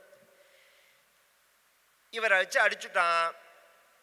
5-6 பேரோடு அடிக்கும் போது மற்றவாள்லாம் செத்து போயிட்டா, இவர் மட்டும் உயிரோடு இருந்தா. இதுக்கு நடுப்பில் நடந்த கதை தான் நலாயினி சரித்திரம். நலாயினி தன் பர்த்தாவை தூக்கின் போகும்போது தலையில வச்சு அவரால் நடக்க முடியாது. தலையில கூடையில வச்சு தூக்கின்னு போறத இந்த மாண்டவியருடைய காலில் இடிச்சுட்டா. ஆணியில அடிச்ச காலத்துல ஆணியில நடுப்புல அடிச்சு தொங்கறதே காலை ஆட்டி விட்டா எப்படி இருக்கும்? அவ சாரி கூட சொல்லல, மன்னிச்சுக்கோ அப்படின்னு சொல்லல. ஏன்னா பர்த்தாவை கொண்டு விடணுங்கிற அவசரத்துக்கு போயிட்டா. இவ இப்படி திரும்பி பார்க்காம போறத பார்த்துட்டு மாண்டவியர் சபிச்சார். சுமாசினி சுமங்கலிங்கிற திமிர்ல தானே அப்படி நடந்துக்கிற, பொழுது விடிஞ்சா உனக்கு வைதவியம் வந்துடும்ட்டா. யாரு? இந்த மாண்டவியர். இதை காதில் வாங்கிட்டே போயிட்டா நலாயினி. நேர போய் பர்த்தாவை இறக்கி வச்சுட்டு அவ வந்தது அனசூயேட்ட. அத்ரி அனசூயன்னு ராமாயணத்தில் பிரசித்தம். அனசூயேட்ட வந்தா நமஸ்காரம் பண்ணி, இது மாதிரி அந்த ரிஷி என்னை சபிச்சுட்டார்னா. என்ன சொன்னார்னா, பொழுது விடிஞ்சா உனக்கு வைதவியம் வந்துடும், நீ விதவையா போயிடுவே, சௌமங்கல்யம் போயிடும். பொழுது விடிஞ்சாதானே என்ன? அவன் பொழுது விடிஞ்சாதானே ஒரு சுமங்கலியா அமங்கலியா பண்ற பொழுது சூரிய உதயம் நமக்கு என்னத்துக்குன்னா, இனி சூரிய உதயமே கிடையாது இந்த உலகத்துல. அது மாதிரி பண்ணிடுறேன்னு சொல்லி நிறுத்திவிட்டா. அப்படி 10 வருஷம். தசராத்திரம் கிருதாராத்ரிஹி சேயம் மாதேவதே நகா. 10 நாள் சூரிய உதயமே கிடையாது. அப்புறம் ரிஷிகள் தேவதைகள்லாம் வந்து பிரார்த்திச்சு இவளை சுவாசனியா பண்ணதுக்கு அப்புறம் விட்டாள்னு கருத்துறேன். இதோட கிளை கதை அது. இந்த மாண்டவியர் யோகேஸ்வரரா இருக்கிறதுனால இவர் உயிரோட இருக்காருன்னு தெரிஞ்சு அந்த ராஜா அப்புறம் அவரை விடுவிக்க போறான். விடுவிக்கிறதே அவர் மார்பில் அடிச்ச அந்த ஆணியானது புற ஓடி போனதுனால அதை புடுங்க முடியாம இந்த பக்கமும் இந்த பக்கமும் அறுத்து விட்டதுனால மார்பில் ஆணியோட அவர் இருந்ததுனால ஆணி மாண்டவியர்னு பேர் அவருக்கு, ஒரிஜினல் பெயர். அதுக்கு முன்னாடி அவர் என்ன பண்றார், தனக்கு இது மாதிரியான ஒரு தண்டனை கிடைக்கிறதுக்கு நாம் என்ன பாபம் பண்ணினோம், திருடினதெல்லாம் விஷயம் இல்லை, வேற ஏதோ கர்மா பண்ணி அது இப்படி வந்து மாற்றி நிறுத்தும். சில குற்றங்கள்ல பார்த்தேன்னா சம்பந்தம் இல்லாதவனுக்கு தண்டனை கிடைக்கும். அந்த குற்றத்துல சம்பந்தமே இல்லாதவன் வந்து மாட்டிப்பான். அதுல நாம நினைப்போம் ஐயோ அப்பான்னு, வேற எங்கேயோ பிரச்சனை பண்ணிருப்பான் அவன். இதுலதான் அவன் குற்றம் பண்ணாம இருந்திருப்பானே தவிர வேற குற்றம் பண்ணிருப்பான்.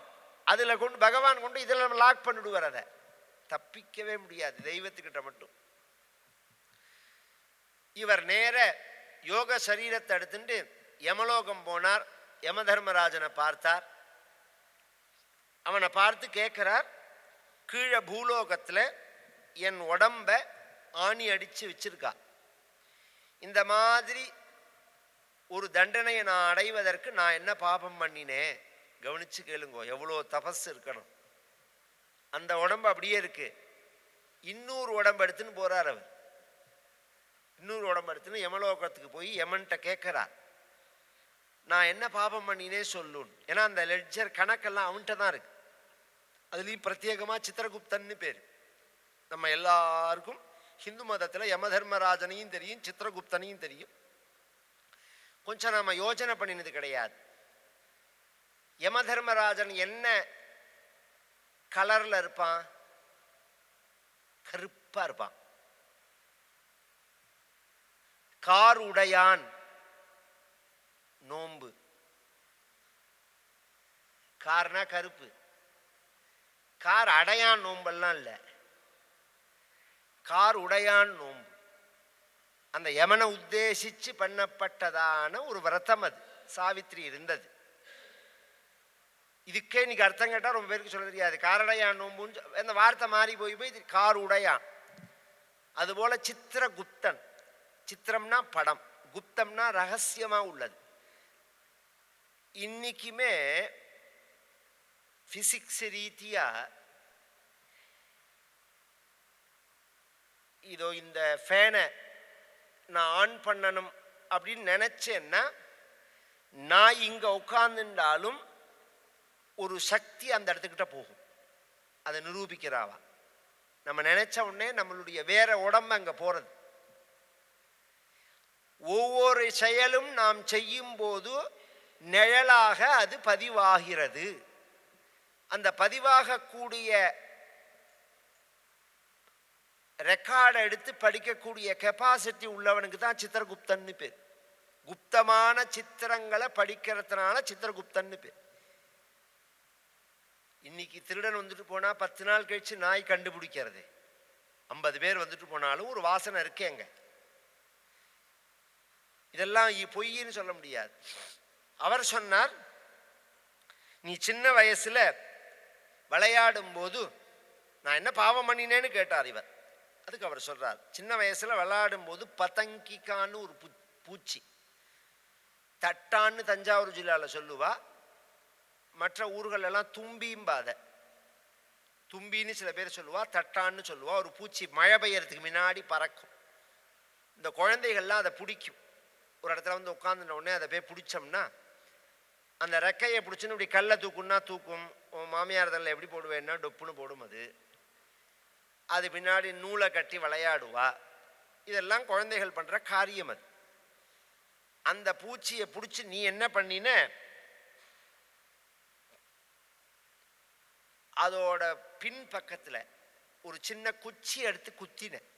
பதங்கிகானாம் புச்சேஷு त्वयैषीका प्रवेशिता कर्मणस्तस्य ते प्राप्तं फलमेतत्तपोधनं स्वल्पमेव यथा दत्तं दानं बहुगुणं भवेत् अधर्म एव विप्रर्षे बहुदुःखफलप्रदः.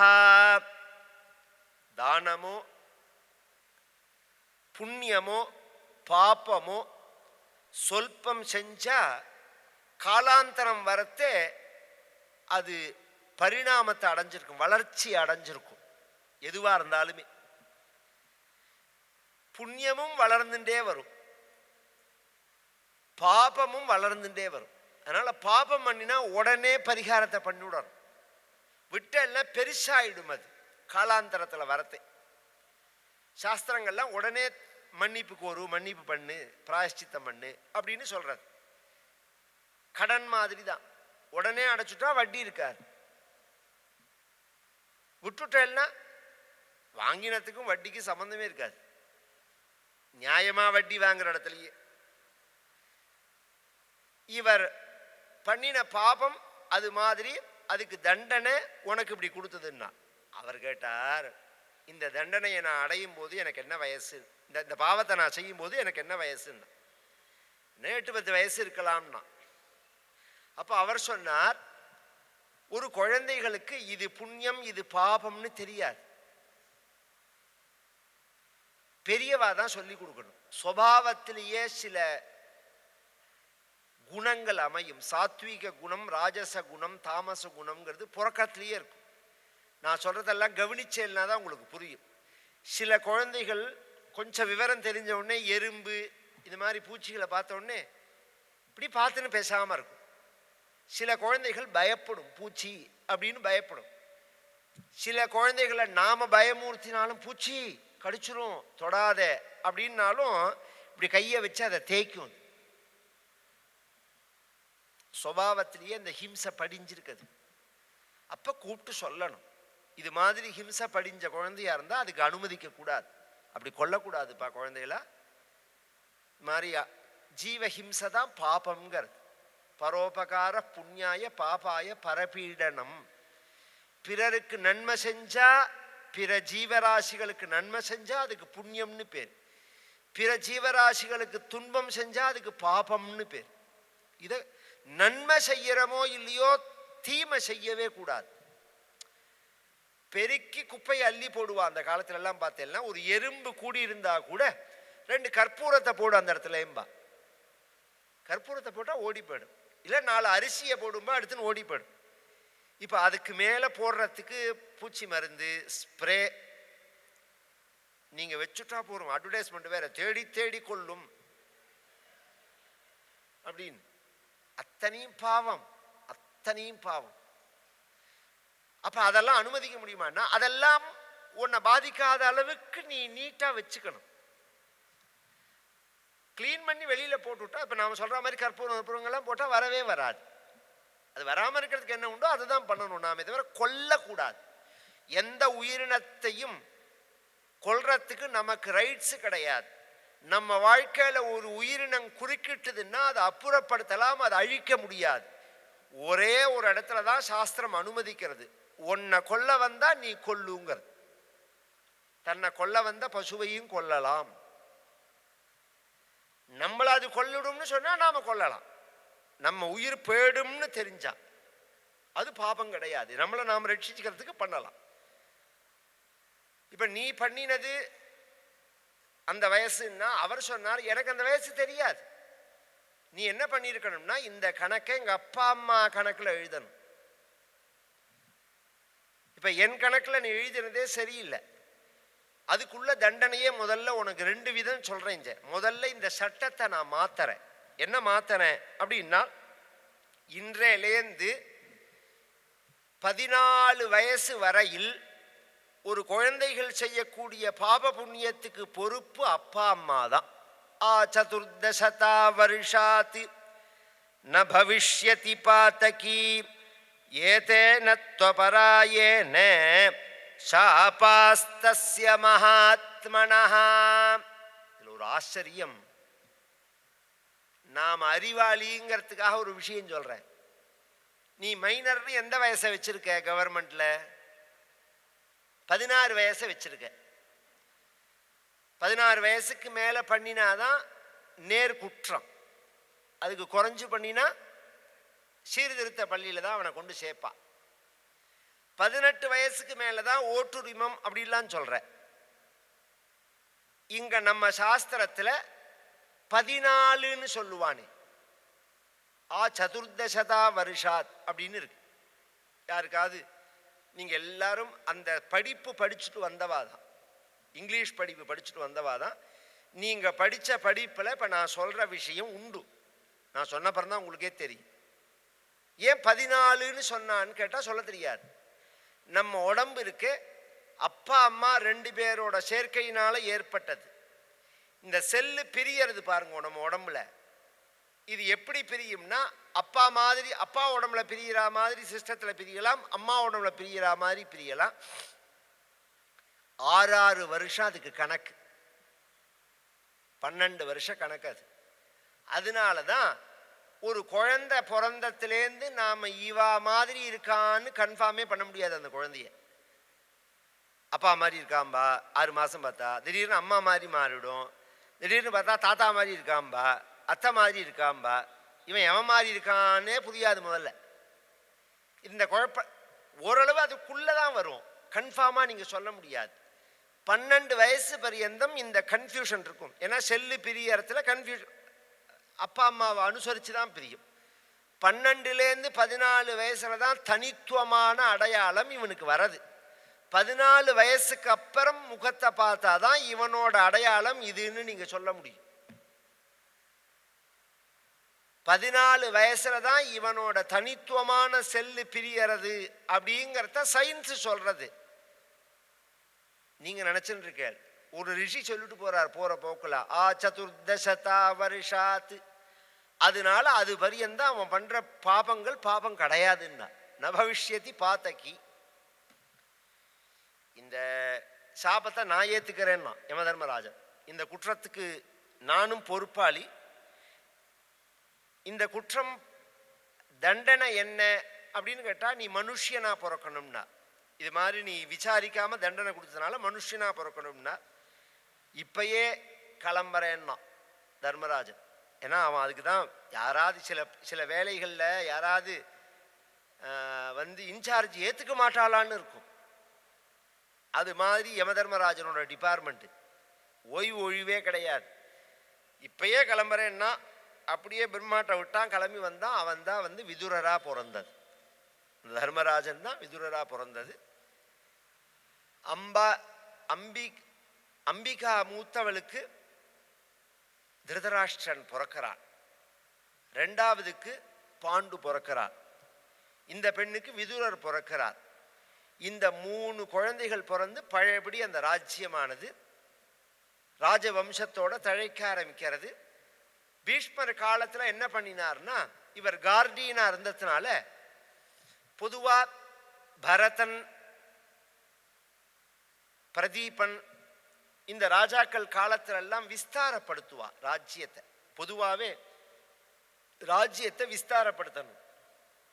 எல்லைகள் போரும்னு நினைக்க கூடாது. நாம இந்த எல்லையோட போரும் அப்படின்னு நினைக்க கூடாது. சத்திரியனுக்கு போதுங்கிற எண்ணமே இருக்கக்கூடாது. நான் தான் சொல்றேனே, எல்லாருமே கொஞ்சம் உடம்ப அதுக்காகவாது தயார் பண்ணி வச்சுக்கோங்க. இன்னும் ஒரு 15 வருஷம், இன்னைக்கு என்ன 26, 20 வருஷம் வச்சுக்கோங்க. 1946 நாம் அகண்ட பாரதத்தை திரும்பி பார்க்கலாம். அகண்ட பாரதத்தை பழையபடி அகண்ட பாரதத்தை நாம பார்க்கலாம்.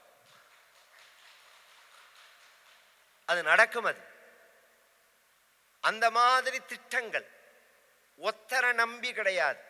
இவர் இருக்காருன்னா இவருக்கு அப்புறம் யார் இன்சார்ஜ் ஏத்துக்கணும், அவருக்கு அப்புறம் யார் இன்சார்ஜ் ஏத்துக்கணும், அவருக்கு அப்புறம் யார் இன்சார்ஜ் ஏத்துக்கணும், எந்தெந்த செக்ஷனில் எந்தெந்த காரியம் நடக்கணும் இந்த தேசத்துலங்கிறத பக்காவாக ஸ்லிப்பு போட்டு கொடுத்துருத்து வச்சாச்சு.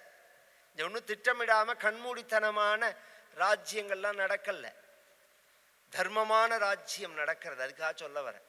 அதனால் நம்ம அந்த ராஜ்யத்தை விஸ்தாரப்படுத்தணும். பீஷ்மர் காலத்தில் அதை அவர் பண்ணலை. ஏன் பண்ணலைன்னா, இவருக்கு இந்த குடும்ப விஷயமே பெரிய விஷயமா இருந்தது. பாண்டு குழந்தை பிறந்து வளர்ந்ததுக்கு அப்புறம் பாண்டு காலத்தில் பெருசு படுத்துட்டான் ராஜ்யத்தை. இழந்ததெல்லாம் மீட்டு இன்னும் பல தேசங்கள் எல்லாம் தன்னோட சேர்த்துட்டு யுத்தம் பண்ணி ஒரு அகண்டமான சாம்ராஜ்யத்தை நிர்மாணம் பண்ணி பாண்டுவுக்கு பட்டாபிஷேகம் நடந்ததுங்கிறதோட இன்றைய சரித்திரம் முடியறது. அடுத்த செக்ஷனில் பஞ்சபாண்டவர்களுடைய ஜனனத்தோட ஆரம்பம். இந்த பிரவச்சனம் அப்படிங்கிறது பாரத பஞ்சமோ வேதகான்னு 5வது வேதம். சமஸ்த பாபத்தையும் போக்கக்கூடியது, பவித்திரமானது, உத்தமமான ராஜாக்களுடைய தர்ம நிஷ்டர்களுடைய சரித்திரம் அது. நம்ம ஆஸ்திக சமாஜத்தில் அதை சொல்லக்கூடிய பாக்கியம் கிடச்சிருக்கு. நாளைய தினம் மகா சிவராத்திரியை அனுசரித்து கார்த்தால இந்த 8 மணிக்கு மகன்யாசம் ஆரம்பித்து ருத்ர ஜபங்கள் ஆரம்பித்தா தொடர்ந்து கண்டினியூவாக ருத்ர ஜபம் நடந்துகிட்டே இருக்கும். சாயங்காலம் 6:30 மணிக்கு முதல் காலம், 9 மணிக்கு 2வது காலம், 12 மணிக்கு 3வது காலம், 3 மணிக்கு 4வது காலம். 4 கால அபிஷேகம் உண்டுஞ்ச விசேஷமாக ஸ்பட்டிகலிங்கத்தை வச்சு ராத்திரி முழுக்க அந்த சமயத்தில் ருத்ர ஜபம் நடந்துகிட்டே இருக்கும். நடுப்பில் அவளுக்கு ஏதாவது ஒரு ரெஸ்ட்டு இதுன்னு தேவைங்கிற சமயத்தில் அந்த நால்வர்கள் பாடின அந்த தேவாரங்கள்லாம் இருக்கு. ஞானசம்பந்தர், நாவுக்கரசர், சுந்தரர், மணிவாசகர் பாடின பஜனைகள்லாம் நடக்கும். அதனால் எல்லாரும் அதில் கலந்துண்டு ஞாயிற்றுக்கிழமையாக இருக்கிறதுனால குழந்தைகள்லாம் அழிச்சுன்னு இது மாதிரி ஒரு விசேஷம். இதெல்லாம் ட்ரெடிஷ்னலாக உள்ளதெல்லாம் கதையாக சொன்னால் மட்டும் போராது, குழந்தைகளை கொண்டு காமிக்கணும். இது மாதிரி விஷயங்கிறத காமிக்கணும். அப்போ தான் இப்படி இருக்கா, அபிஷேகம்னு ஒன்று இருக்கா, நைவேத்தியம்னு ஒன்று இருக்கா, கற்பூரம் காமிக்கிறது இப்படியா. எங்கள் தாத்தா என்ன பண்ணுவார், சாப்பிட்டு முடித்த உடனே புக்தி தட்சிணேன்னு கொடுப்பா. நம்ம அதில் ஃபங்க்ஷன்லாம் எங்களை விட்டு கொடுக்க சொல்லுவார் புக்தி தட்சிணையை. எதுக்குன்னா கொடுக்கறதுன்னு ஒன்று இருக்குங்கிறதே அப்போ தானே குழந்தைகளுக்கு தெரியும். ஒருத்தருக்கு 5 ரூபா கொடுக்கறதுன்னு ஒன்று இருக்குங்கிறதே இன்னைக்கு குழந்தைகளுக்கு தெரியாது. பயத்தறிச்சலால் சொல்கிறேன். இந்த வருஷம் மகாலய பட்சத்தில் எங்கள் சிஷ்யன்ட்ட ஒருத்தன்ட்ட கேட்டேன் எப்படா இருந்ததுன்னு. அதையும் கேட்கல இல்லைன்னான்னா என்ன விஷயன்றான்னு.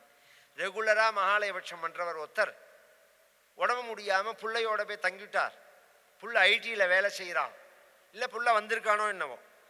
இது மாதிரி மகாலய பட்சம் பண்ணணும்பான்னா எத்தனை மணி நேரம் ஆகும்னு கேட்டான். அவள்லாம் இரண்யமாக பண்ணி தர்ப்பணங்கள்லாம் பண்ணுறதுக்கு ஒரு 1/2 மணி நேரத்துலேருந்து 3/4 மணி நேரம் ஆகும்னாலும் எத்தனை பேர் வருவான்னா 6 பேர் வருவான்னா எத்தனை ரூபா செலவாகும்னு கேட்டால் ஒரு 6000 ரூபா செலவாகும்னா 1/2 மணி நேரத்துக்கு 6000 ரூபாலாம் செலவழிக்க வேண்டாம்னு சொல்லிவிட்டான். ஐடி கணக்கில் அவன் பேசுகிறான். 1 மணி நேரத்துக்கு இவ்வளோ சம்பளம், 1/2 மணி நேரத்துக்கு இவ்வளோ சம்பளங்கிற மாதிரி அவன் பேசுகிறான். ஏன்னா அவனுக்கு என்னன்னே தெரியாது இதை பற்றி. 1/2 மணி நேரத்துக்கு 6000 ரூபாயான்னு கேட்குறான் அவன்.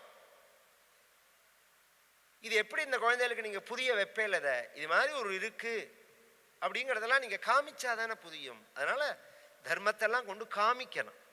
நாளை தினம் சிவராத்திரி பூஜையெல்லாம் குழந்தைகள் ஆக்ஷன் அது பாட்டுக்கு விளையாடணும். அதெல்லாம் சத்தங்கத்தை போட்டாலாம் இதுவே கிடையாது. நீங்கள் கோவிலுக்கெல்லாம் ஆக்ஷன் போனால் கூட சேஃப்டி குறைச்சல். நீங்களே போனாலே பார்க்க முடியாது கூட்டத்தில் நின்று. இல்லாத வியாதியை வாங்கிட்டு வந்துடுவேன். அவ்வளோ கூட்டம். இங்கே உட்காந்துட்டா ஹாயாக மூளையில் உட்காந்து ஜாலியாக ஆனந்தமாக ருத்ர ஜபத்தை கேட்டுன்னு பகவானை தரிசனம் பண்ணலாம். கல்யாண ரூபாய கலம் ஜனானாம் கல்யாணதாத்ரே கருணா சுதாப்தே கம்பாதி திவ்யாயுத சத்கராய வாதாலயாதீஷ நமோ நமஸ்தே.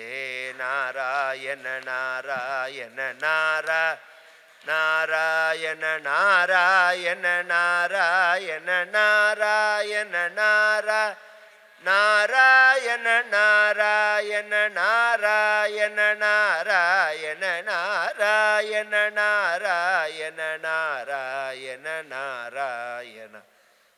திரும்பவும் ஞாபகப்படுத்துகிறேன். பஞ்சாட்சரம் உபதேசம் வாங்கிக்கணுங்கிறவா ஸ்நானம் பண்ணிட்டு ட்ரெடிஷ்னலாக வஸ்திரத்தில் பஞ்சகச்சம் கட்டிக்க தெரிஞ்சால் பஞ்சகச்சம் மடிசார் இவைகளோட வந்து பஞ்சாட்சர உபதேசமும் அடைஞ்சுக்கலாம். கோபிகா ஜீவனஸ்மரணம். ஆஞ்சநேயமூர்த்திக்கு ஜெய்.